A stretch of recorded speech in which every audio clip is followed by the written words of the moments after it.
தலைமைச் செயலகத்தில் பல்வேறு திட்டங்களை முதலமைச்சர் ஸ்டாலின் தொடங்கி வைத்து வருகிறார்.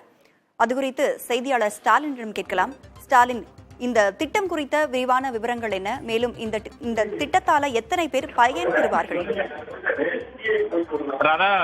உயர்கல்வித்துறை மற்றும் சிறு குறு நடுத்தர தொழில்துறைக்கு இயங்கக்கூடிய பல்வேறு திட்டங்களை தான் தமிழ்நாடு முதலமைச்சர் தற்போது தொடங்கி வைத்திருக்கிறார். முதலாவதாக தமிழ்நாடு கைத்திற தொழில்கள் வளர்ச்சி கழகத்தின் சார்பில் கைவினை தொழிலுக்காகவே தங்கள் வாழ்க்கையை அர்ப்பணித்துக் கொண்ட 65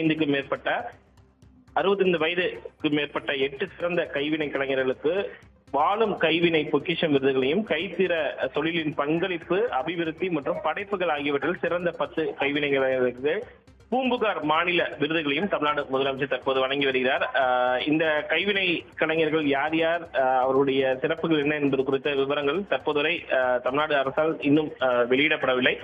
பின்னர் வெளியாகும் என்று எதிர்பார்க்கப்படுகிறது. இதனைத் தொடர்ந்து உயர்கல்வித்துறை சார்பில் புதுக்கோட்டை, திருச்சிராப்பள்ளி, நாமக்கல் மாவட்டங்களில் உள்ள அரசு கலை மற்றும் அறிவியல் கல்லூரிகள் மற்றும் கோவை அரசு மருத்துவ மகளிர் பலவகை தொழில்நுட்ப கல்லூரி ஆகியவற்றில் 52,75 ரூபாய் செலவில் கட்டப்பட்டுள்ள கல்லூரிகளுக்கான புதிய கட்டடங்கள், வகுப்பறை கட்டடங்கள் மற்றும் ஆய்வக கட்டடங்கள் ஆகியவற்றை காணொலி காட்சி வாயிலாக தமிழ்நாடு முதலமைச்சர் தற்போது திறந்து வைத்துள்ளார். இந்த 2 துறைகள், உயர்கல்வித்துறை மற்றும் சிறு குறு நடுத்தர தொழில்துறையுடைய திட்டங்கள் தான் தற்போது செயல்படுத்தப்பட்டு வருகின்றன. அந்த அடிப்படையில் தமிழக முதலமைச்சர் இந்த திட்டங்களை காணொலி காட்சி வாயிலாக தலைமைச் செயலகத்திலிருந்து தொடங்கி வைத்திருக்கிறார். தலைமைச் செயலகத்தில் பல்வேறு திட்டங்களை முதலமைச்சர் ஸ்டாலின் தொடங்கி வைத்து வருகிறார். அந்த காட்சிகளை பார்த்தும் திட்டம் தொடர்பான கூடுதல் விவரங்களை வழங்கியமைக்கு நன்றி ஸ்டாலின்.